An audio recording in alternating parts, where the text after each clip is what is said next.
जो आप नारी शक्ति का अधिनियम लाए हैं उसको लागू क्यों नहीं करते? वो 10 साल बाद लागू क्यों होगा?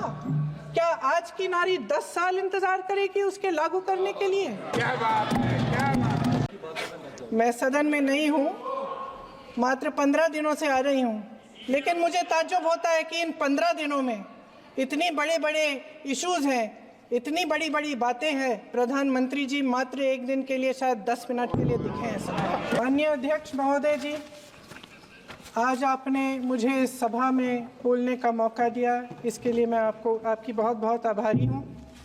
सबसे पहले जो सुरक्षाकर्मी, जो जवान अफसर 13 दिसंबर को संसद की सुरक्षा के लिए शहीद हुए, उनके प्रति मैं श्रद्धांजलि व्यक्त करना चाहती हूँ। महोदय, हजारों साल पुरानी हमारी देश की, धर्म की एक पुरानी परंपरा रही है।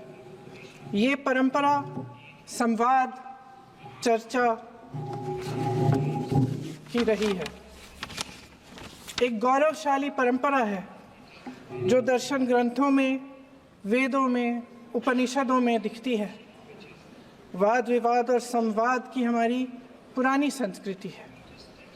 अलग अलग धर्मों में भी, इस्लाम में, सूफियों में, बौद्ध धर्म में, जैन धर्म में, सिख धर्म में भी ये वाद संवाद, ये चर्चा बहस, इसकी संस्कृति रही है।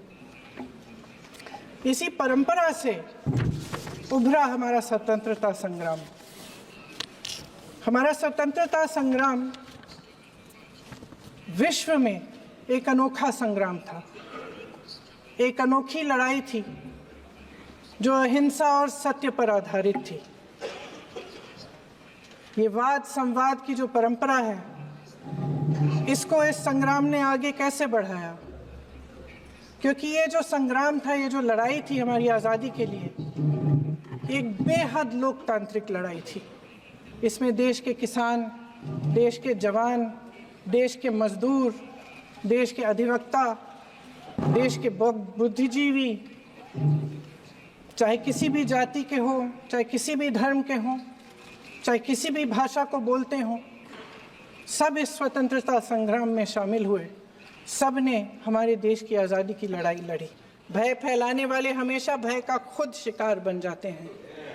ये प्रकृति का नियम है। आज इनकी भी यही हालत हो गई है।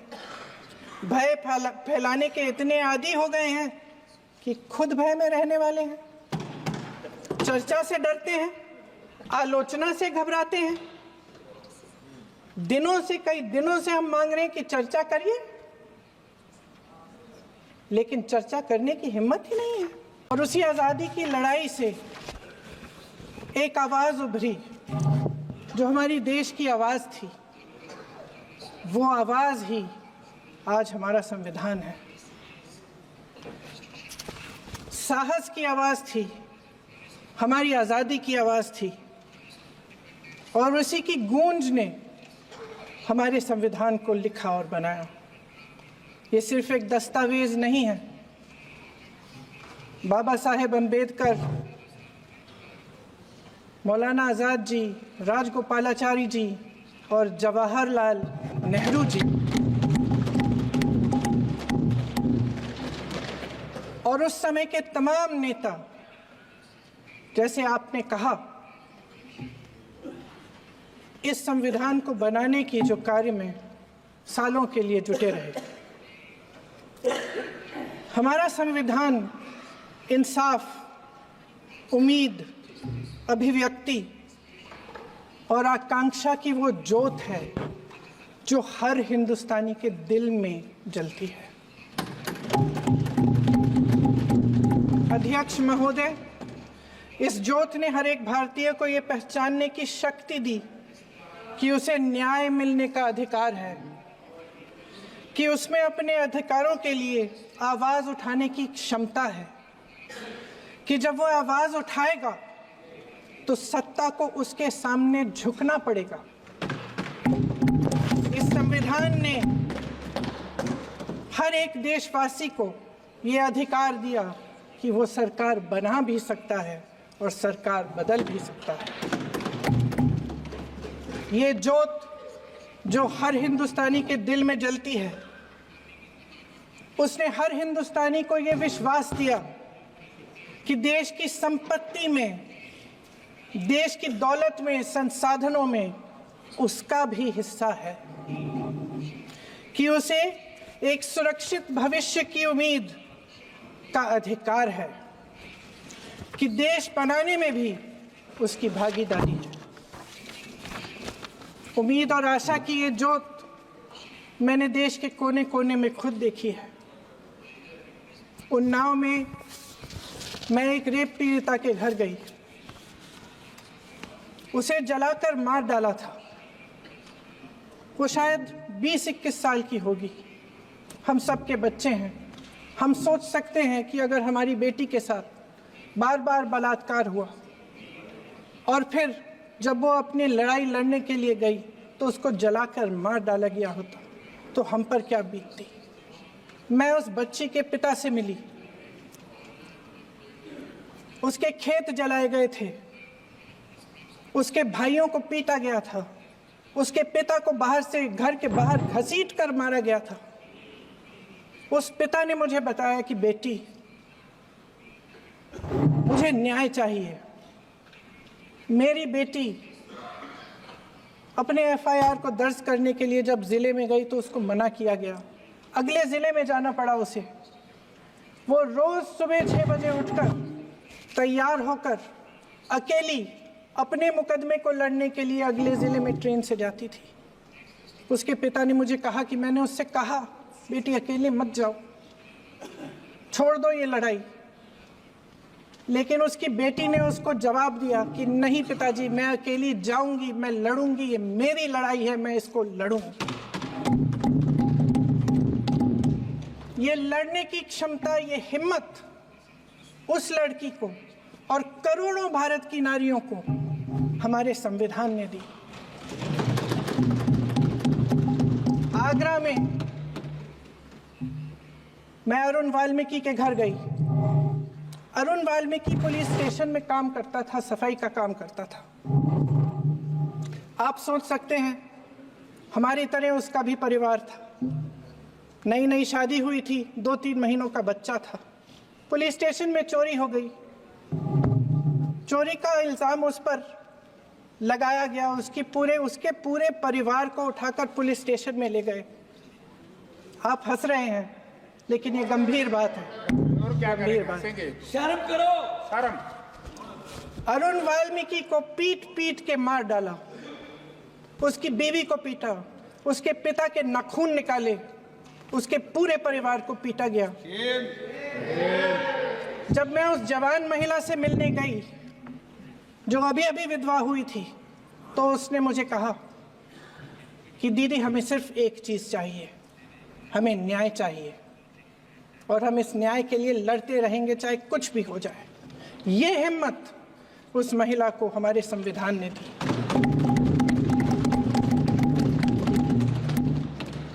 संभल के कुछ लोग आए थे हमसे मिलने जो मृतकों के परिवार के सदस्य थे। उसमें 2 बच्चे थे, अदनान और उजैर। आप सुनिए। उसमें 2 बच्चे थे, अदनान और उजैर। एक बच्चा मेरे बच्चे की उम्र का है, दूसरा उससे छोटा 17 साल का है। दर्जी के बेटे थे। दर्जी का एक ही सपना था कि वो अपने बेटों को पढ़ाएगा, लिखाएगा। एक बेटा डॉक्टर बनेगा, एक बेटा भी सफल होगा दूसरा बेटा भी अपने जीवन में सफल होगा। उनके पिताजी हर रोज उनको स्कूल छोड़ते थे। उस दिन भी स्कूल छोड़ने के बाद अपनी दुकान में चले गए। उन्हें पता नहीं था कि विवाद हो रहा है। उन्होंने भीड़ देखी, घर आने की कोशिश की तो पुलिस ने गोली से मार डाला। वो 17 साल का बच्चा अदनान मुझसे कहता है, वो 17 साल का बच्चा अदनान मुझसे कहता है कि मैं बड़ा होकर डॉक्टर बन के दिखाऊंगा, मैं अपने पिता का सपना साकार करूंगा। ये सपना ये आशा उसके दिल में हमारे संविधान ने डाली। अध्यक्ष महोदय, हमारे देश के करोड़ों देशवासियों के संघर्ष में, अपने अधिकारों की पहचान में, इनकी कठिन से कठिन परिस्थितियों से लड़ने की अपार हिम्मत में और देश से न्याय की अपेक्षा में हमारे संविधान की ज्योत जल रही है। मैंने हमारे संविधान की ज्योत को जलते हुए देखा है और इसके साथ साथ ये भी समझा है कि हमारा संविधान एक सुरक्षा कवच है, एक ऐसा सुरक्षा कवच है जो देशवासियों को सुरक्षित रखता है, न्याय का कवच है, एकता का कवच है और अभिव्यक्ति की आज़ादी का कवच है। दुख की बात यह है कि मेरे सत्ता पक्ष के साथी जो बहुत बड़ी बड़ी बातें करते हैं, इन्होंने इन 10 सालों में ये सुरक्षा कवच, सत्ता पक्ष के मेरे साथियों ने ये सुरक्षा कवच तोड़ने का पूरा प्रयास किया है। संविधान में सामाजिक, आर्थिक और राजनीतिक न्याय का वादा है। ये वादा एक सुरक्षा कवच है जिसको तोड़ने का काम शुरू हो चुका है। लैटरल एंट्री और निजीकरण के जरिए ये सरकार आरक्षण को कमजोर करने का काम कर रही है। अगर लोकसभा में ये नतीजे नहीं आए होते तो ये संविधान बदलने का काम भी शुरू कर लेते। सच्चाई ये है अध्यक्ष महोदय कि आज संविधान बार बार इसलिए कह रहे हैं क्योंकि इस चुनाव में इनको पता चल गया कि इस देश की जनता ही इस संविधान को सुरक्षित रखेगी, कि इस चुनाव में हारते हारते जीतने से इन्हें एहसास हुआ कि ये संविधान बदलने की बात इस देश में नहीं चलेगी। आज जनता की मांग है कि जाति जनगणना हो। सत्ता पक्ष के मेरे साथी ने इसका जिक्र किया। ये जिक्र भी आज इसलिए हो रहा है क्योंकि चुनाव में ये नतीजे आए। ये जाति जनगणना इसलिए जरूरी है ताकि हमें पता चले कि किसकी क्या स्थिति है और नीतियां उस हिसाब से बने। इनकी गंभीरता का प्रमाण ये है कि जब चुनाव में पूरे विपक्ष ने जोरदार आवाज उठाई कि ये जाति जनगणना होनी चाहिए, तो इनका जवाब देखिए। इनका जवाब भैंस भाग भैंस चुरा लेंगे, मंगलसूत्र चुरा लेंगे, इनका ये जवाब था। ये गंभीरता है इनकी जाति जनगणना पर। महोदय, हमारे संविधान ने आर्थिक न्याय की नींव डाली, किसानों, गरीबों और को जमीन बांटी, भूमि सुधार किया, जिसका नाम लेने से कभी कभी आप झिझकते हैं और कभी कभी उनका नाम धड़ाधड़ इस्तेमाल किया जाता है अपने आप को बचाने के लिए। उन्होंने HAL, BHEL, SAIL, GAIL, ONGC, NTPC, railways, IIT, IIM, oil refineries, तमाम PSU बनाए। अध्यक्ष महोदय, उनका नाम पुस्तकों से मिटाया जा सकता है, उनका नाम भाषणों से मिटाया जा सकता है, लेकिन जो उनकी भूमिका रही इस देश की आज़ादी के लिए और इस देश के निर्माण के लिए, वो इस देश से कभी मिटाया नहीं जा सकता। 75 सालों में जनता का भरोसा रहा कि नीतियां बनेंगी तो जनता की भलाई के लिए बनेंगी। जल जंगल जमीन का अधिकार मिला आदिवासी भाई बहनों को। इंदिरा जी ने बैंकों का राष्ट्रीयकरण करवाया, खदानों का राष्ट्रीयकरण कराया। कांग्रेस और यूपीए की सरकारों में शिक्षा का, भोजन का अधिकार मिला। 75 सालों में जनता का भरोसा मिला। पहले संसद चलती थी तो जनता की उम्मीद होती थी कि सरकार महंगाई और बेरोजगारी पर चर्चा करेगी, कोई उपाय निकालेगी, कोई रास्ता निकालेगी। लोग मानते थे कि अगर कोई नई आर्थिक नीति बनेगी तो देश की अर्थव्यवस्था को मजबूत बनाने के लिए बनेगी, तो भारतीय बाजार को मजबूत बनाने के लिए बनेगी, उनके भविष्य को मजबूत बनाने के लिए बनेगी। किसान और आदिवासी भाई बहन भरोसा करते थे कि यदि जमीन के कानून में संशोधन होगा तो उन्हीं की भलाई के लिए होगा। आप नारी शक्ति की बात करते हैं। आज चुनाव की वजह से शायद इतनी बातचीत हो रही है नारी शक्ति के बारे में, क्योंकि हमारे संविधान ने महिलाओं को यह अधिकार दिया, उनकी शक्ति को परिवर्तित किया वोट में। और आज आपको पहचानना पड़ रहा है कि महिलाओं के बिना, कि नारी शक्ति के बिना ये सरकारें नहीं बन सकती हैं। इसीलिए आज आप नारी शक्ति की बातें दोहरा रहे हैं। जो आप नारी शक्ति का अधिनियम लाए हैं उसको लागू क्यों नहीं करते? वो 10 साल बाद लागू क्यों होगा?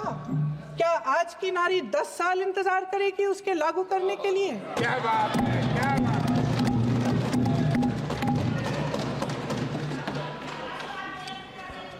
आज संसद में बैठे हुए सत्ता पक्ष के मेरे साथी ज्यादा से ज्यादा अतीत की बातें करते हैं। 1921 में क्या हुआ, कब हुआ, नेहरू जी ने क्या किया। अरे वर्तमान की बात करिए, देश को बताइए आप क्या कर रहे हैं, आपकी जिम्मेदारी क्या है?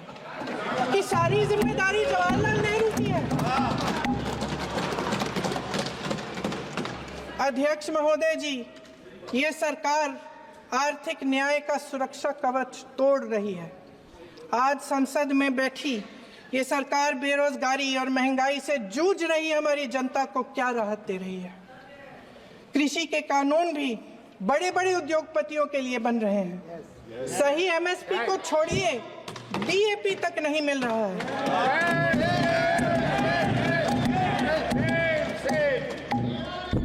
वायनाड से लेकर ललितपुर तक इस देश का किसान रो रहा है।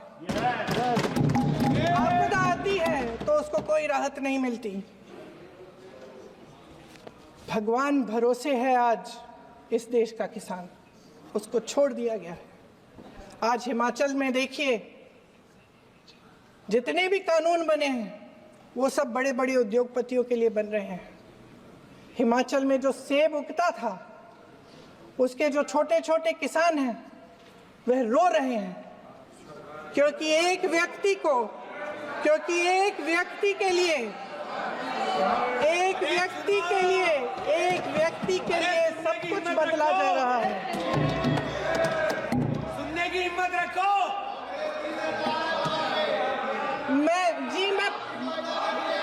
अध्यक्ष महोदय जी, अध्यक्ष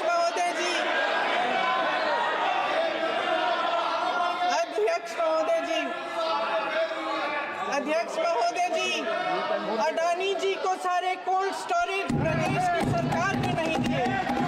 अडानी जी को सारे कोल्ड स्टोरेज आपकी सरकार ने दिए। देश देख रहा है कि एक व्यक्ति को बचाने के लिए 142 करोड़ देश की जनता को नकारा जा रहा है। सारे बिजनेस, सारे संसाधन, सारी दौलत, सारे मौके एक ही व्यक्ति को सौंपे जा रहे हैं। सारे बंदरगाह, एयरपोर्ट्स, सड़कें, रेलवे का काम, कारखाने, खदाने, सरकारी कंपनियां सिर्फ एक व्यक्ति को दी जा रही है।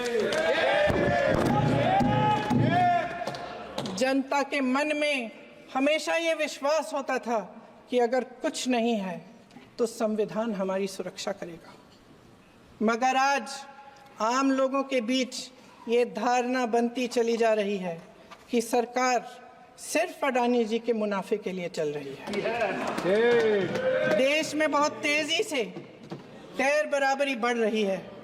जो गरीब है वो और गरीब हो रहा है, जो अमीर है वो और अमीर हो रहा है। इस सरकार ने आर्थिक न्याय की भी सुरक्षा कवच तोड़ दिया है। राजनीतिक न्याय की जब बात होती है, मेरे सत्ता पक्ष के साथी आज खड़े हुए और तमाम गिनती करने लग गए कि ऐसा हुआ वैसा हुआ 1975 में जो हुआ, तो सीख लीजिए ना, आप भी सीख लीजिए।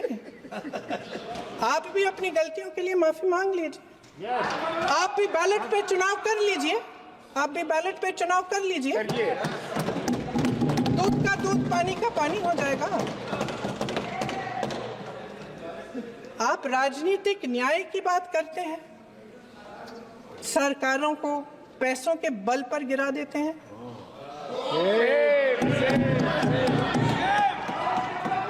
मेरा आग्रह है कि अपन संविधान में सकारात्मक बोले।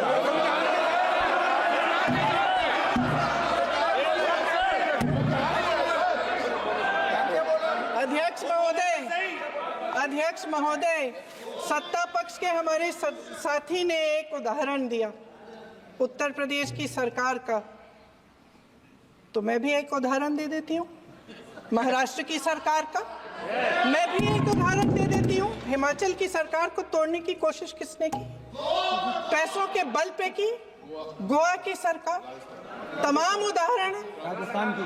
क्या ये सरकारें जनता ने नहीं चुनी थी? क्या संविधान इन पर लागू नहीं था?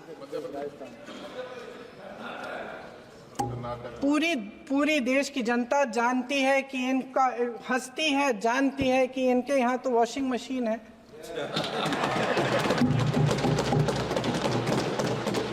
तो यहाँ से वहां जाता है, वो धुल जाता है। इस तरफ दाग, उस तरफ स्वच्छता। और मेरे कई ऐसे साथी हैं जो इस तरफ होते थे उस तरफ चले गए, मुझे दिख भी रहे हैं, वॉशिंग मशीन में शायद धुल गए हैं। अध्यक्ष महोदय, जहां भाईचारा और अपनापन होता था, जहां हमारे संविधान ने एकता का सुरक्षा कवच दिया था, वहां शक और घृणा के बीज बोए जा रहे हैं। एकता का सुरक्षा कवच तोड़ा जा रहा है। प्रधानमंत्री जी यहाँ सदन में संविधान की किताब को यूं माथे से लगाते हैं, लेकिन संभल में, हाथरस में, मणिपुर में जब न्याय की गुहार आती है, उठती है, तो उनके माथे पे शिकन तक नहीं आता।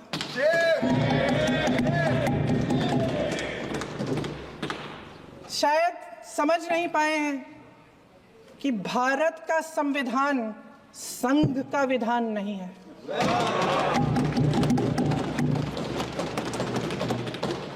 भारत के संविधान ने हमें एकता दी, हमें आपसी प्रेम दिया। उस मोहब्बत की दुकान जिस पर आपको हंसी आती है, उसके साथ करोड़ों देशवासी चले। करोड़ों देशवासियों के दिल में एक दूसरे के लिए प्रेम है, घृणा नहीं है।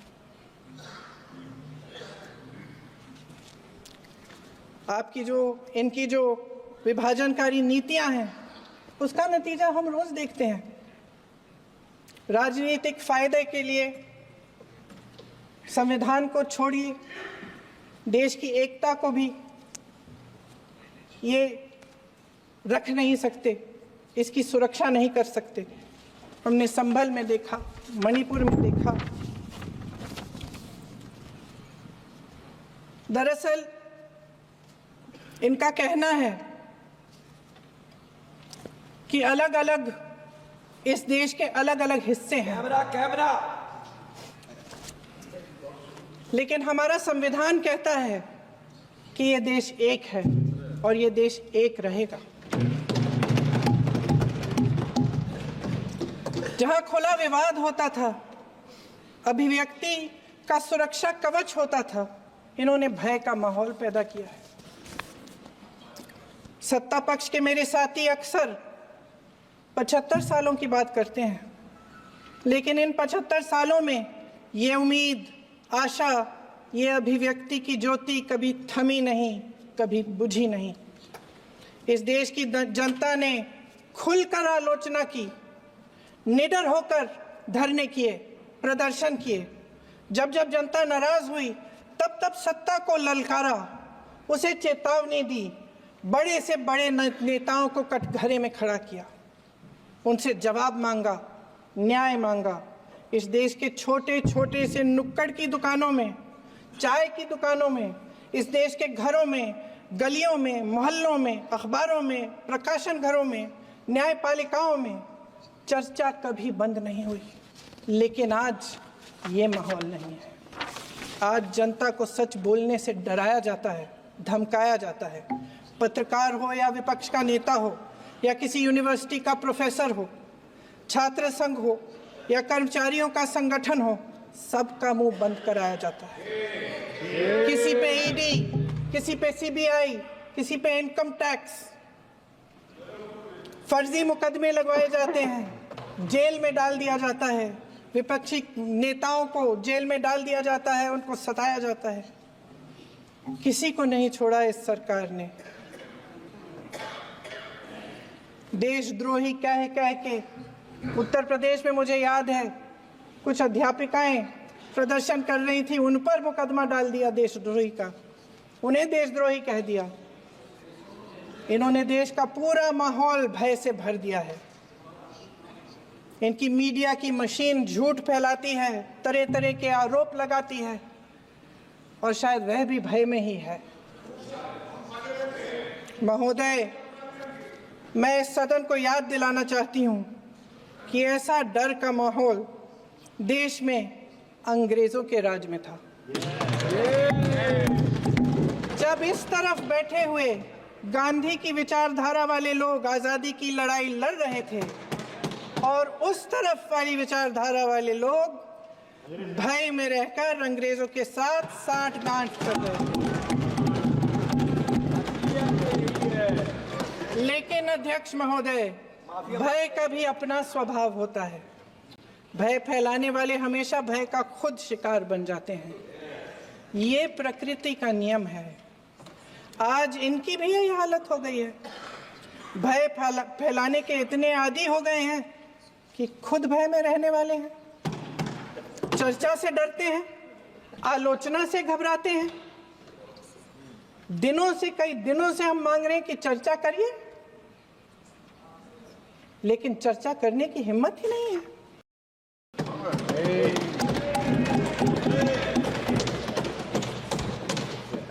एक कहानी होती थी अध्यक्ष महोदय, शायद बचपन में आपने भी सुनी होगी।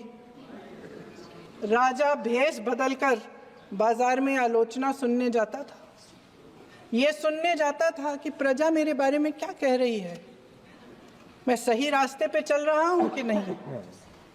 लेकिन आज का राजा, भेष तो बदलते हैं आज के राजा, शौक तो है उनको भेष बदलने का, लेकिन ना जनता के बीच जाने की हिम्मत है और ना आलोचना सुनने की। महोदय, मैं तो सदन में नहीं हूं।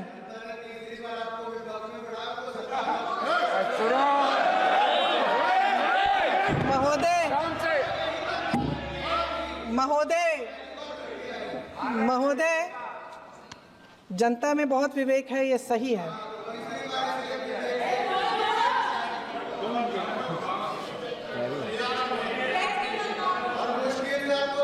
अच्छा महोदय, मैं सदन में नहीं हूँ,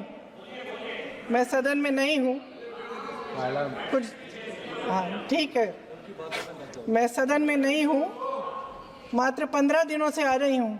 लेकिन मुझे ताज्जुब होता है कि इन 15 दिनों में इतनी बड़े इश्यूज हैं, इतनी बड़ी बातें हैं, प्रधानमंत्री जी मात्र एक दिन के लिए, शायद 10 मिनट के लिए दिखे हैं सब।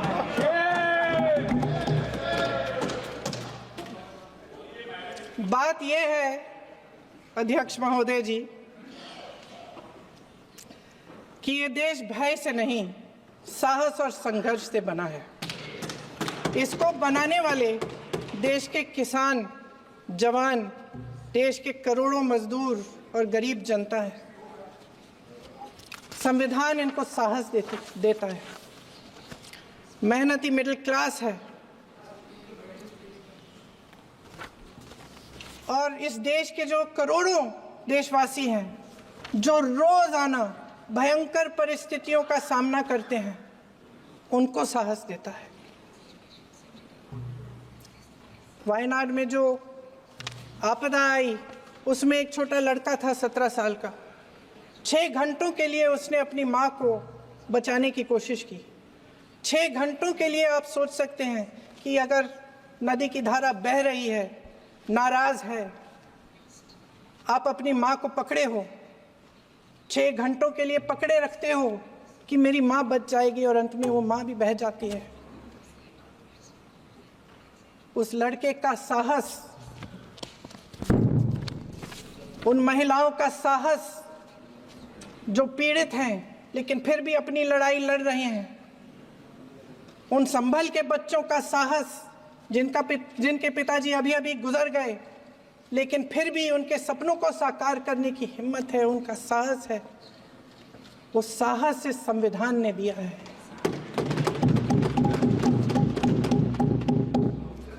वो आत्मविश्वास से संविधान ने दिया है। ये देश भय से नहीं चल सकता, ये देश साहस से ही चलेगा।